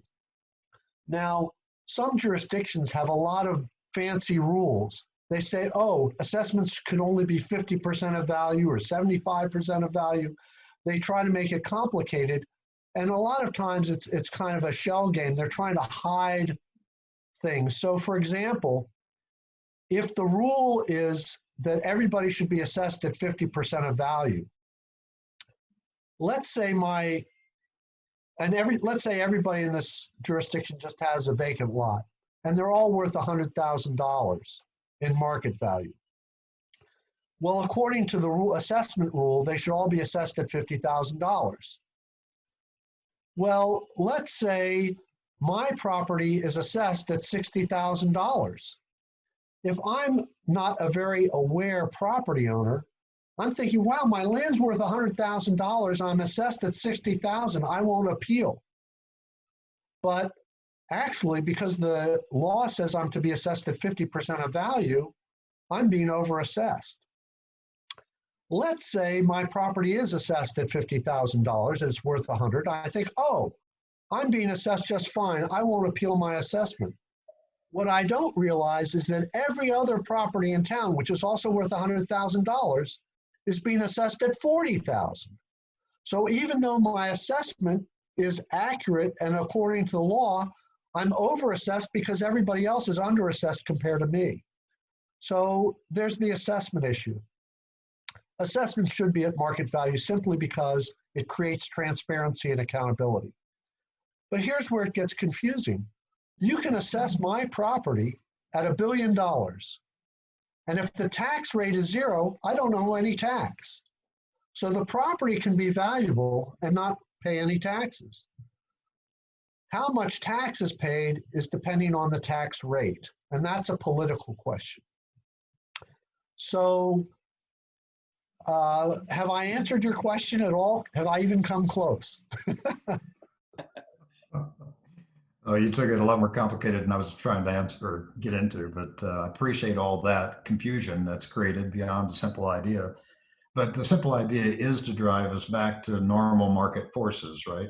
And we would still allow for the location value to increase and the land value to increase, but it would be responsive to market forces. Right, exactly. And I think what we often talk about in terms of economics, we talk about market failure. And when market forces aren't allowed to work in the way they're intended, either through monopoly power or some other distortion, we create both inefficiencies and inequities. And by allowing landowners to obtain huge windfalls from publicly created value, we create distortions in the market that artificially constrain the supply of available land, particularly at prime locations, which is where we want development to occur. And we prematurely push development out into the rural areas where that development has huge environmental costs. So the answer is yes, this is a reform that should let the market work better. Property will still be valuable next to infrastructure. The question is, who gets to benefit from that value? The community that created it, or the landowner who simply happens to be in a good position to appropriate it? Very good. Well, thank you for that. We'll move to the next question. Derek, are you still here? You calling for Derek? Yeah, that's you. Yeah, this is Derek. My question is about, this might be premature, but about implementation. In California, we have Prop 13 and Prop 218, which functionally disallow land value tax, especially around transit. There are various kind of enhanced infrastructure financing districts that have been tried, but unfortunately they require an election of property owners who have no real incentive to vote in favor of a higher tax rate for their land. Would a land value increment tax, a tax on upon sale of the land value appreciation, would that be able to mimic some of the effects of the land recycling system you're proposing? Or is that not going to get a signal? We're not going to have real-time signals, so we're not getting as much benefit. I'm going to defer the answer to that question until one of our later classes, when we get into implementation challenges and opportunities. Clearly, Proposition 13 in California is a huge impediment, not to just land value return and recycling, but just to normal property tax efficiency. And it's created a lot of inequities. And the other point you're making is a good one, which is that ultimately the remedy for Proposition 13 or any property tax that isn't working is a political process. This class, hopefully, is part of that process. So the first thing that people have to do is understand that the status quo isn't working well. And then they have to understand what is a viable and beneficial alternative. And once those two things are understood, then people need to be motivated to act. So ultimately, moving in a better direction is going to be a political decision. Hopefully this course will help move us in that direction. Again, California has a lot of complications, and we'll get into that in later courses, later classes in this course. Very good. So, Marty Rowland. Hey, hi Rick. This is Marty Rowland. How you been? Great. Yeah, unfortunately, I had a few technical things I had to go to my laptop. But a question I had is, obviously, the political process is an important factor in realizing the information that you're presenting today. And of course, we need tools in order to show to the current politicians how it can be different, but also the ability to have this enter the political process. And I think that's really the key. So my question had to do with conceptually, if you mentioned the mortgage-backed securities, that no matter how you squeeze that kind of thing, you're always talking about capitalizing speculative land values. So there's really no way around a system that's allowing that kind of investment, countering, being countered by what you're trying to do. So one of the ways to change that that process would be to make it so that when you buy property, so to speak, you're only mortgaging the building or the improvement. And if a political process or political movement could be made so that it's not possible to get a mortgage for land itself, then there's no ability to have a speculative land values as part of the economy that we all know leads to booms and busts. So Well, I'd like to hear your comment about that. Yeah, I think that's an interesting point, and I think in one of our later classes we'll talk a little bit about land trusts and how land trusts fit into this. And certainly the land trust idea, I think, is what you were getting at. Nobody would own land. They'd only own the improvements. But we'll get into that in a later course. But I will take this opportunity to talk about, why not reward land speculators? I think this is something, if you'll permit me, is kind of an important discussion, because a lot of what is going to make or break our discussion is the vocabulary we use. And a lot of times people say, well, investing in land is risky. We live in a capitalist system. We reward people who take risks. So why shouldn't people who invest in land be rewarded when their land goes up in value? And let me talk about this.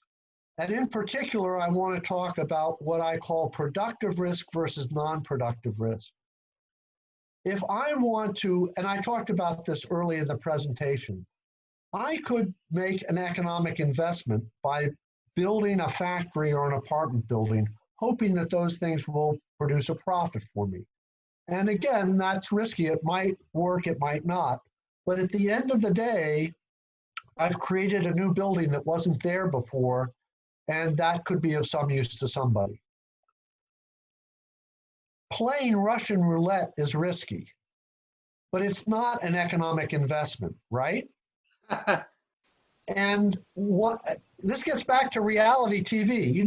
I'm sure reality TV would love to have a show where people play Russian roulette, put a bullet in the chamber, spin the chamber, put the gun to your head and pull the trigger. And, if the gun doesn't go off, you win a big prize. I'm sure a lot of people would tune in.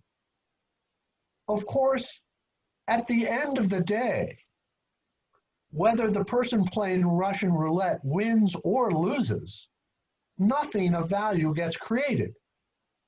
Going over Niagara Falls in a barrel is risky, but do we want to encourage and reward people for doing that? I don't think so. So what we need to do is make sure that when we're talking about land and real estate, that we not use terms that create this confusion between investment and gambling. And buying and selling land is not an investment. It is gambling. And one of the things that's really interesting, and I think appropriate during this time, is there was a fellow named George Washington Plunkett who he was a Tammany Hall politician in the early 1900s. He talked about something called honest graft. Now, dishonest graft was embezzlement, or stealing from the public treasury, or taking bribes, or forcing people to buy insurance, or their building would burn down, those types of things. That he called dishonest graft. But honest graft, he simply said, well, that's just pursuing the public interest and my own interest at the same time. So Mr. Plunkett served on the Public Works Board in New York City, and he could see where there were plans for new streets or new parks. And so what he would do is he would buy up land where the new street or park would go. And then when the city was at a point where it was ready to proceed, they'd have to buy the land from Mr. Plunkett, and he would, of course, charge a higher price to the city than what he paid to buy it originally. Now, he didn't think there was anything wrong with that. And at some level, he may have a point, which is that if Mr. Plunkett didn't buy the land would still have to be condemned at market price, and somebody would get the benefit of that. Now, Mr. Plunkett thought, well, why not me? Of course, that in today's world, we have laws that deal with conflicts of interest and insider trading. And even if the street would have gone there and the park would have gone there anyway, if people catch wind that Mr. Plunkett on the Public Works Board is sending streets and parks to places where he owns the land, people will begin to think, well, the street really doesn't need to be there, the park doesn't need to be there, it's just going there because Mr. Plunkett is going to get money from that. And that erodes trust in public decision-making. And that erosion of trust is why we don't want to have conflicts of interest or even the appearance of conflicts of interest or insider trading. Now, let's say instead of buying the land that was needed for the street or the park, Mr. Plunkett bought land around the park or around the street. Again, once that street and park goes in, the value of that land goes up. And again, the value of Mr. Plunkett's land would go up and he would be enriched by that. Again, we would think, oh, well, that was insider trading. But even if Mr. Plunkett didn't buy the land, somebody else would do that, own that land, and their values would go up, again, due to no work or merit on their own part. So all of this is to say that, how we talk about land values and land value return is very important. It's very important that we not confuse people by thinking that buying and selling land is an economic investment. It's gambling. And when we reward gambling, we're creating incentives for people to behave badly. Thank you for letting me go off on that tangent. Very good. So, Andrea, are you still here? Yes, I'm still here. All right, go ahead. When you were discussing sprawl and showed the diagram, I was reminded again that decades ago, because I grew up in the Washington area, futurists and planners predicted that satellite cities would arise in the exurbs around Washington, D.C. And I remember thinking, oh, that would be terrible. But now actually I think it would be good because it would mean people wouldn't be commuting great distances and that these individual towns and cities might have a hope of taking on a physical characteristics that were not pressed upon them by a fever of everyone wanting to live in the same place. So I wondered if you had any thoughts on that. Well, let me say that a lot of people's thinking has changed about this. In the late 1800s, early 1900s, our cities were very congested. And you see pictures of streets, you see pedestrians, horses, streetcars, and a few automobiles all in the same street in the same place. It looks very congested. And a lot of urban planners were thinking, what do we do to solve this problem? And they said, if we spread development out away from the center, then there'll be a lot less congestion. And as it turns out, they were simply mistaken. It is true that in a rural area with very low densities, you can have a little road and there'll hardly be any traffic on it. So that is true. In a low density area, you have low congestion. It's also true that in the middle of the city, you will have a lot of congestion because there are a lot of people wanting to be on the street and sidewalk at the same time. But here's where the planners in the early part of the 1900s were wrong. There's even more congestion, not in sort of the suburban areas than there is in the central city. And let me see if I can just get to a place that's blank. Let's go here. So can people see the red dot on my screen? Mm-hmm. Yes. Okay. So what a lot of people assume is if this is the level of congestion on the vertical axis, and this is density with higher density over here and low density, a lot of people think the congestion function looks like this. And I'm attempting to draw kind of a straight line in the upward direction. And that's not how it works. The way the congestion curve works is it goes like this. It goes, whoops, sorry about that. It goes up and it's highest at these middle densities, and it comes down when you get to urban densities. So your highest congestion is in your sort of suburban sprawl areas where everything's spread out. And why is that? It's kind of counterintuitive.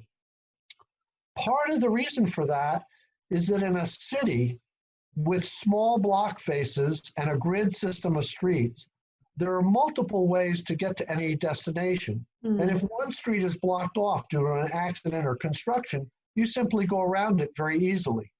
There are also very short distances between where people start and stop their trips, which means walking is easy, cycling is easy, transit is easy. So that's all possible over in the city, and that's why congestion in the center city is often less than here. At the suburban area where you have the middle density, the big discontinuous low density segregated land use, you need to take an automobile trip for practically every activity you do outside your home. And automobiles take up an enormous amount of space when they're parked, and even more when they're moving, and you need to have a car length for every 10 miles of speed between you and the next car. So the amount of space required for transportation goes way up when you're at these low middle densities. So the planners who thought that spreading things out would solve congestion were just wrong. And while satellite cities would make sense if you had a big city and then a sort of rural area and then smaller villages around it, right. Unfortunately, we don't have that because due to the market failure related to transportation planning, related to land pricing and land value return, instead of these nodes of development, we just have, it's like peanut butter that gets spread evenly across the landscape, and it ruins the environment and it ruins our municipal budgets as well.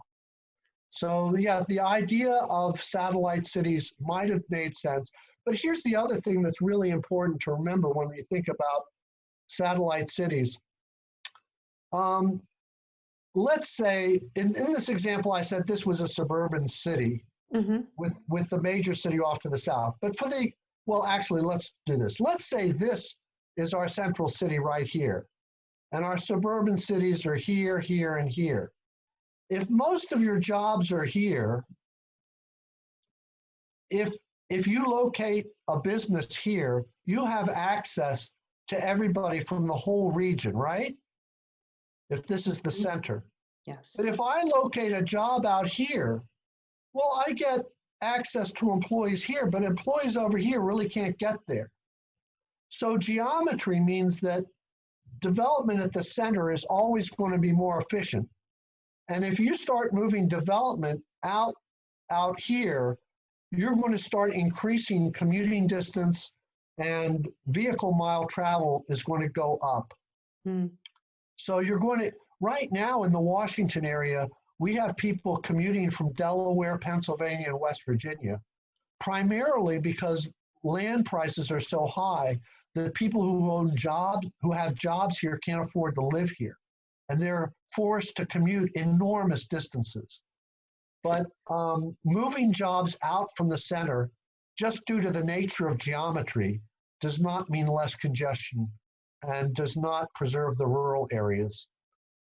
Oh, sorry to hear it. Good. Andrew, you have a question?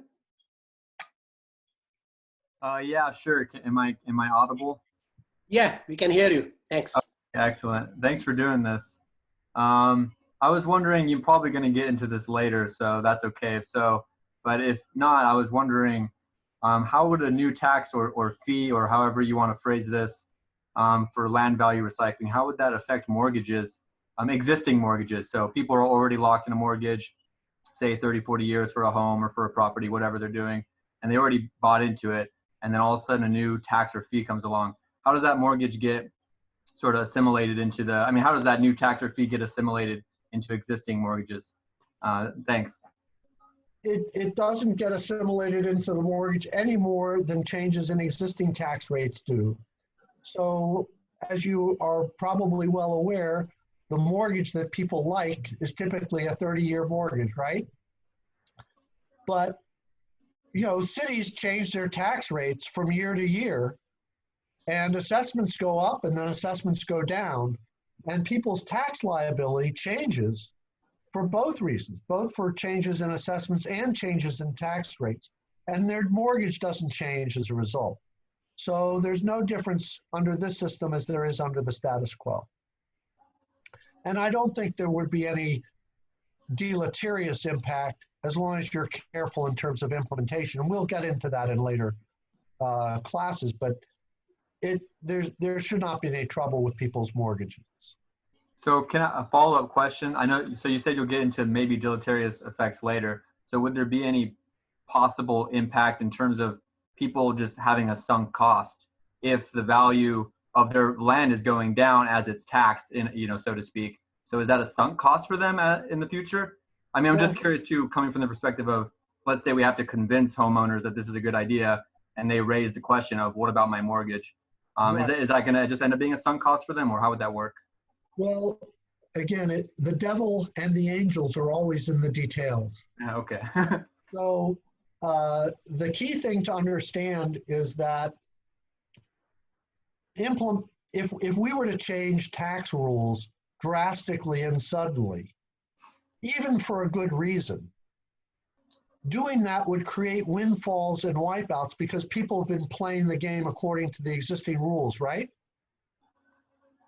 Now, even though the existing game is not a good game and should be reformed, I wouldn't do it drastically and suddenly, because creating windfalls and wipeouts is not the point. The point of improving the game is to enhance the sustainability, equity, and productivity of land stewardship in the long run. So the way to do this, and the way to do it in a way that's politically feasible and palatable, is to help people understand what's good and bad about the current situation, how a new system could make it better, and then phase in the new system gradually so that at least in initial years, people have very little difference in their tax bill compared to the status quo. The difference being, however, that they see how the tax rates are going to change in the future. And because they're changing very little in the short term, they have a window of opportunity to change their investment behavior to take advantage of the new incentives. And the other thing to keep in mind, and I think you sort of honed in on this, you saw, if you increase the tax on land, the price of land goes down, and that therefore devalues the homeowner's asset. What we forgot to talk about, or didn't think about, because we've got two pieces moving at the same time.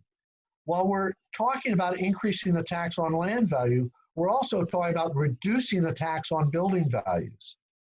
Now, if I reduced the tax on building values and did nothing else, the price of land would go up. So we're doing two things simultaneously. Depending on how we do it, it may come out as a wash or close to a wash. But there should not be any deleterious impacts on homeowners if this is choreographed correctly. Again, we'll go into greater detail on implementation in future classes. Very good. So it looks like everyone on my list has already spoken. If there are additional questions, please feel free to go ahead. Ed, you have something else to ask? I have a real world experience that Rick might appreciate related to this last discussion. It occurred in Philadelphia. at a time when all property was reassessed.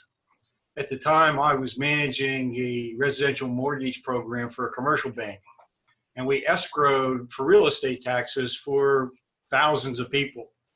And of course, we were escrowing based on the previous year's tax bill. So when the bills came in some cases, people's tax bill had increased by 100% or more, and there was no money in the escrow fund to pay. So we sent out letters telling people, well, we can't pay your taxes until you send us $2,000. We got hundreds of angry calls and upset people. They should have been upset mostly with the city, but they were as upset with us as with the city. What we ended up doing is actually we loaned them the money and added it to their mortgage debt. And so we re-amortized their loan over the remaining life of their loan, factoring in the loan that we had made to them to help them pay their real estate taxes. So reassessment, even now under the current property tax structure, can cause enormous headaches for everyone involved. That's an excellent point. And one of our earlier questions, I forgot the name of the audience member who asked, mentioned Proposition 13. Yeah. Proposition 13 happened because of a property reassessment. What happened was in California, a fellow by the name of Jarvis and another fellow by the name of Gans, they had been arguing for property tax assessment freezes for years, and everybody thought they were kooks. Nobody paid attention to them. But of course, in California, they weren't doing regular property reassessment. And a good government group said, hey, properties haven't been reassessed in a long time. As a matter of good government and for equity, we should reassess all the properties. People said, okay, that makes sense. So they did a reassessment. Now, if property values start out here, and then as a result of the reassessment, they go up to here, well, that doesn't have to be a problem, because if you're a politician in the legislature, you say, oh, assessments have gone up 3 times. So what we'll do is we'll lower the tax rate by 2/3 and everybody still paying roughly the same as they did before. But unfortunately, that didn't happen. Assessments went way up, and the state legislature was asleep at the wheel. They left tax rates the same. So after the reassessment, people got their tax bill, and their tax bill went up enormously. And all of a sudden, Jarvis and Gans, who've been arguing for these assessment freezes for years, all of a sudden they looked like angels. And the people in the state legislature, the politicians, weren't going to go say, wait a second, don't blame the assessors, it was our fault. Well, the politicians weren't going to do that. They're going to say, yeah, those darned assessors, those evil assessors, they raised your assessments, and that's why your tax bill went up. And so then they rolled back and froze assessments. So the choreography is very important, and we really have to be smart and sophisticated about how we communicate what we're doing and how we implement it, so that A, it's comprehensible to people, and so that it's fair. And Ibrahima, I don't know if there are other questions in the queue, but I did want to get to one thing that I wanted to talk to people about before we close tonight. Is now a good time to do that? Yeah, definitely. Go ahead. So one of the things that I mentioned in the diagram, and you can see here, is people often say, well, you're talking about land value return, but doesn't the property tax do that now? And I want to explain how the current property tax sort of doesn't quite do this the way we would want. So tax rates vary a lot from jurisdiction to jurisdiction, but typically they fall into the 1 or 2% range. And when you think about that, you think, wow, I pay a sales tax of between 4 and 6% where I live. 1 or 2% tax really doesn't sound like much. But a sales tax you only pay once, when you buy something. The tax on your building or your land, you pay each and every year that that asset adds value to your total property. So let's think about how the property tax applies to buildings. Now, I may have mentioned this briefly earlier. For a long-lived asset like a house, in a low inflation environment, the net present value of this $1 or $2 payment is equivalent to a payment of about 10 to 20% of value. So think about that. Think if I went to a city council and I said, you know, you guys need money. How about a 10 to 20% sales tax on the value of construction materials and labor? They would say, Rick, you know, we need lots of money, but that's a terrible idea. You know, buildings are already too expensive in our jurisdiction. If you put this sales tax on construction materials and labor, prices are going to be that much higher. That's going to reduce construction. It's going to throw people out of work. It's just going to make things terrible. Well, without realizing it, the existing property tax on buildings has that same effect. And that is a real problem. On the flip side of the coin, for every $100 of land value that's created by the community, the landowner is only paying $10 to $20 for that gift of 100. So going sort of closing out, we started with reality TV and incentives to behave badly. So here we say we want more jobs and more building and more affordable housing. And yet if people build, we're punishing them with what's the equivalent of a 10 to 20% sales tax. A lot of times people wonder why people don't do more energy conservation on existing buildings. After all, you have to make an investment today, but over time you save money on utilities until you break even. But here's the problem. I make that investment today and I start saving money on utilities. But the assessor says, oh, you've made an energy saving improvement, your building's more valuable. So now, not only do I have to pay off the cost of the materials and labor to insulate my building or put in an energy efficient HVAC system, I now also have to pay off the extra tax. And I'm paying that not just the year I make the improvement, but every year thereafter. Well, now the payoff period is so much farther into the future that that investment doesn't make sense anymore. So the tax on improvements really gets in the way of putting people to work, making energy conservation improvements to buildings, and it's a real problem. And then on the other side of the coin, by getting such a small return of only 10 or 20% for every $100 of publicly created land value, we're encouraging people to sit and wait and drive development that should be next to infrastructure out into the countryside. So I just wanted to clarify that.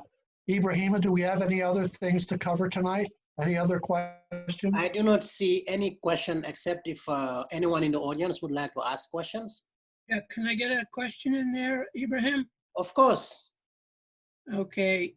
Hi there, Rick. This is Ron in New York City. Fantastic presentation, really enlightening, learned a lot.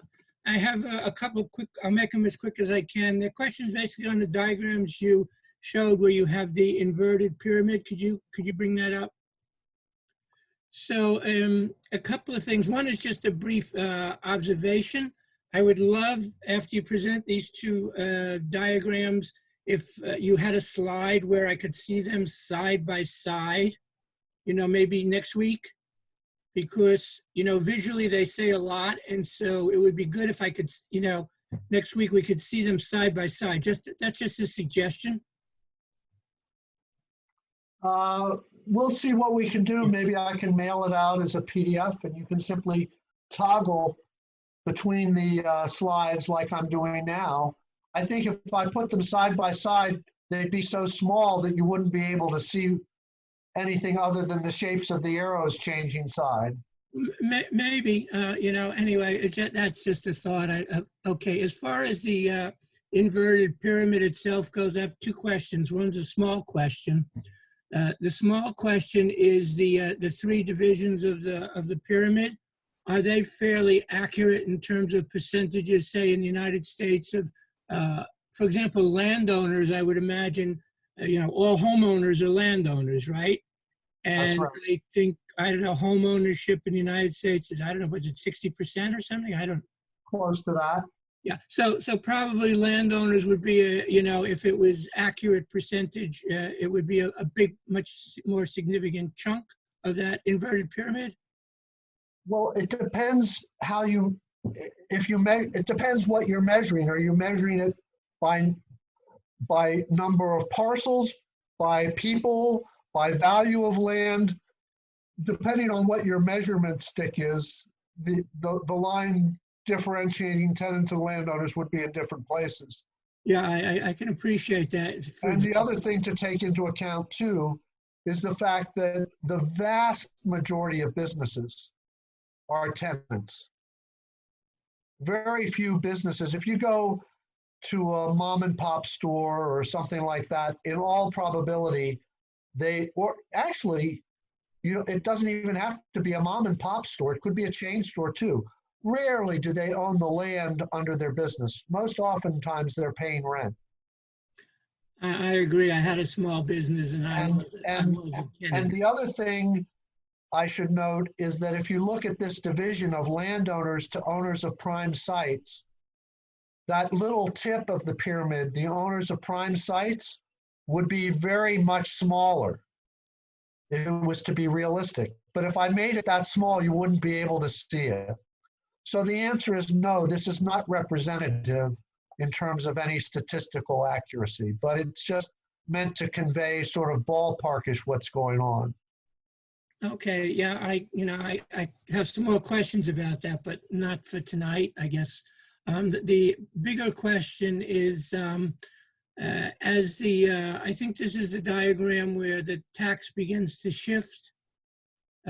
Yes, this is the status quo. That's the status quo one. And you see people are paying high taxes and high rents. Okay, so my question is going to be to the arrow that's related to what's flowing to the landowner. Now, can I see the other slide? So the question is, if we try to implement the land value tax, aren't we, this is probably getting into future classes, maybe I'm anticipating, but the landowners are not going to be happy because a lot of them are homeowners, right? If, less of the, you've got the circular flow. If you don't have the leakage out, through, land value to the tenants, to the landowners, right? Then, but when the leakage goes out, most of the leakage goes to the little lower part of the triangle, to the real major landowners, but a significant leakage goes out to ordinary homeowners as well, right? So they're not going to be happy with, when we say we want to plug these leakages. You're right. You're anticipating what we'll talk about in future classes, but clearly politics is a key to how this works or doesn't work.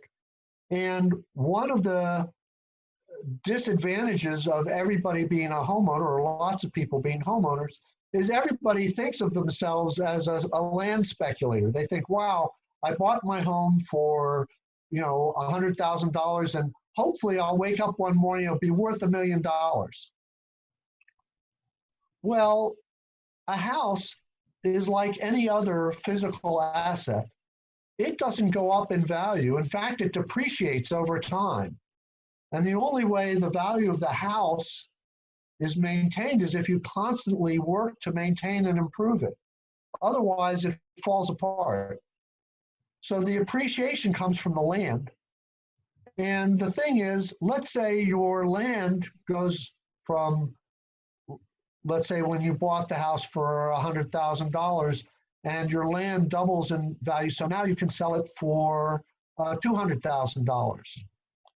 Maybe your land more than doubled in value. But anyway, so you say, wow, I made a killing. So you sell your house for $200,000, you've got an extra $100,000, but you got to live somewhere. And wherever you move, unless you move out into the boondocks somewhere, you're going to also pay that inflated price. So there's this sense that you're making a killing when in fact you're not.